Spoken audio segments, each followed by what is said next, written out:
Welcome back to another SCBWI featured illustrator interview. My name is Tamika Grooms, and I'm the Design and Illustration Manager for SCBWI.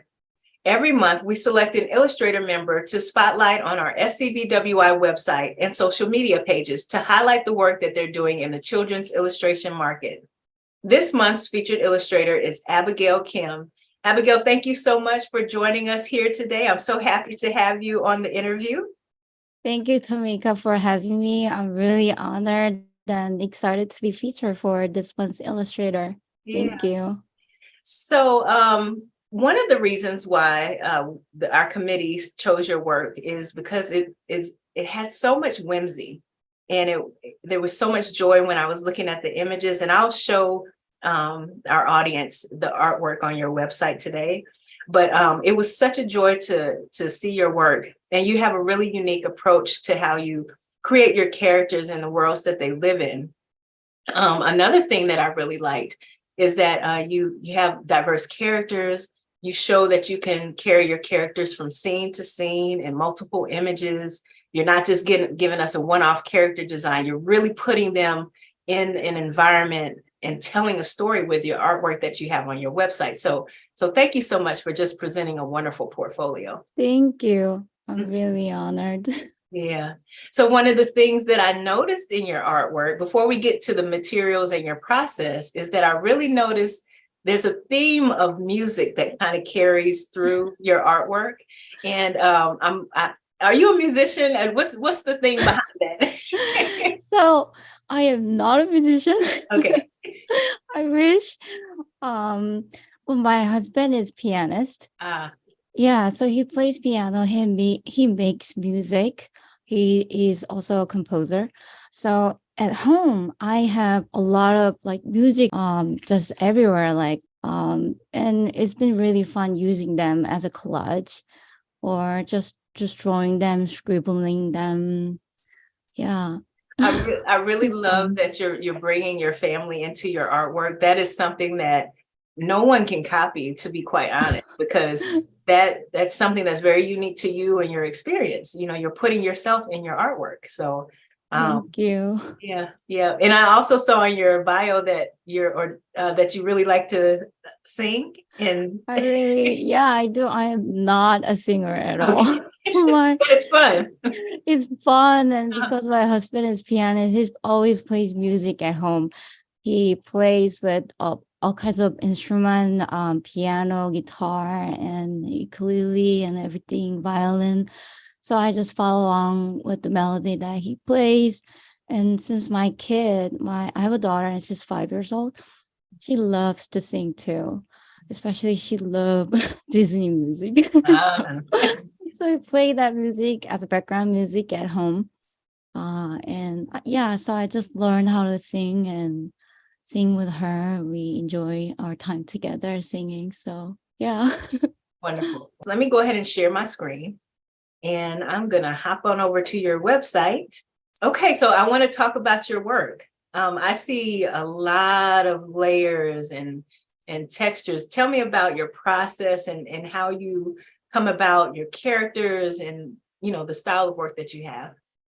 Yeah, so actually this 2 girls was from the dummy book that I was working on. It's actually funny because I was not working on this particular storyline.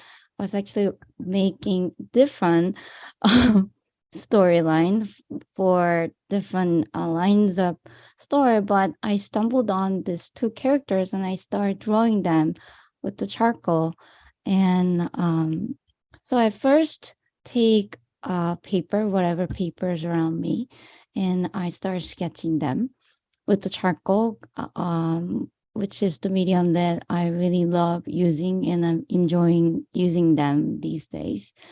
And I use the magazine's papers and music sheet around me, or whatever papers that is around me. I cut them and I glue them. And for the color part, I use the oil pastels. Yeah, so I really love the effect that oil pastel is seen on the paper. I really love the feelings as well. So I use them for the color part. I finish drawing them on a paper, and I move it to Procreate, and I combine them all together. Sometimes I add the digital collage part as well. I scan the newspapers or music sheet to the computer, and then I cut them and I edit them, and I incorporate them on the drawings. These are lovely. I do want to look at some of your other pieces, but I really appreciate you explaining that, especially with these first few in the series. One thing that I noticed, which I thought was a nice little hidden thing, this in the words here, and I'm assuming this was very intentional, but their words say using recycled materials with the printed words here. And, you know, there's recycle. I'm sure there's lots of other little hidden things if we look really closely. But thank you so much for giving us a lot to look at, you know. Sure. There's simple images, but there's so many layers and ways that you've put this together that keeps it interesting. So it's wonderful. Yeah, I really love using recycled materials. I have trouble throwing things out. You and me both. My husband always tells me to throw things out. Throw it away. Don't keep them. You're making the house messy. But I just keep everything around me. Things like pick up from, pharmacy, like I just keep them in the drawer. And Yeah. pieces of newspaper and, even the old books. I just have trouble throwing them out, and I try using them, incorporate them in the drawing, and yeah, it's been really fun. Well, tell him you're saving the earth through your art. So So, yeah, the musical note is, it's showing up here again, and I think there's a few other pieces here. I really love your characters. They're just so enjoyable. I like how thank they you so stand much. out from the environment. Thank you. Yeah, yeah. And then, so I know you're skewing towards charcoal. These might be a little bit older, but your Right. color pieces are very vibrant too. So there's the music again. I love it. He's always about music, I think. So so tell me, has there ever been a point where you were struggling a little bit to find your way? How do you stay inspired when it gets to be challenging? Yes, I get art blocks. Mhm. And some of the times I just don't feel like drawing.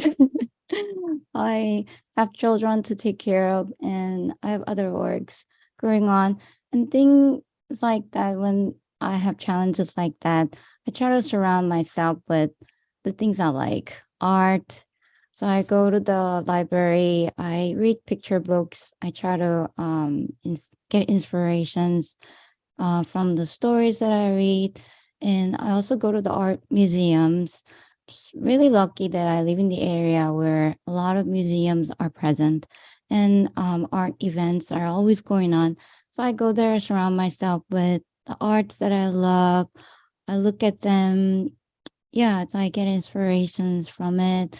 I really remind myself this is what I'm passionate about. This is what I want to do in my life. Yeah, so that's some of the things that I do. Yeah, yeah. There's inspiration everywhere. And I see that in some of the pictures that I click through. Like I can see that there's elements of New York and your family and probably friends and people that are kind of woven through your artwork. And sometimes it is good for us to kind of step back and draw inspiration from, just open your eyes and being out in the environment. It can be challenging to be an artist, but there's a lot of joy in it too. And I think when we tap Absolutely. back into that, it's a good Absolutely, thing. I agree. Yes. Yeah. Has there been anything that has really spurred your growth a lot on your journey as an illustrator? SCBWI helped me a lot. I went to conference. I surround myself with incredible artists. I learn a lot from the communities, And from the books, picture books, we buy a lot of picture books, especially for my daughter. She loves readings. And because we homeschool her, we need a lot of materials as well. So I learn a lot from reading those books, reading the stories, since I also try to write my stories as well. Um, yeah, and also social medias. I always learn from other artists, what they're doing, how they're creating, what they're creating, and generally from the surrounding and environment that I live in New York, Mhm. the really diverse community. Mhm. Yeah, Yeah, and it's so exciting to live here. So yeah.